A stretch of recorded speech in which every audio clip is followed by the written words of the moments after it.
Hello বন্ধুরা, আসসালামু আলাইকুম। পাপড়ি মাশরুম অ্যান্ড অ্যাগ্রো ফার্মের পক্ষ থেকে সবাইকে শুভেচ্ছা। আশা করি সবাই ভালো আছেন। একজন শ্রদ্ধেয় উদ্যোক্তা সিলিন্ডার বানানোর জন্য চুন কিনতে গিয়েছেন। সেখান থেকে বলেছেন খাবারের চুন এবং ক্যালসিয়াম কার্বনের চুন অথবা পাথরের চুন একই। এটা সম্পূর্ণ ভুল ধারণা। সে হয়তো বিক্রির জন্য বলেছে। খাবারের চুন দিয়ে আপনি সিলিন্ডার বানালে সেটা লাভবান হবেন না, আপনার টাকাটা নষ্ট হবে। দোকানদার বিক্রির জন্য বলবে, কিন্তু আপনি সচেতন থাকবেন কেনার জন্যে। কারণ পাথুরে চুন, যেটা ক্যালসিয়াম কার্বনের চুন, যেটা পুকুরে ব্যবহার করা হয়, পুকুরে খাবারের চুনটা ব্যবহার করা হয় না।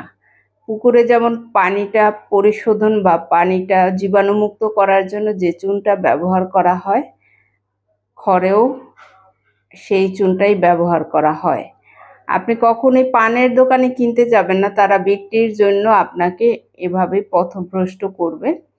আপনি হার্ডওয়্যারের দোকানে কিনবেন অথবা রঙের দোকানে কিনবেন, তাহলে আপনি এই ধরনের বিভ্রান্ততে পড়বেন না।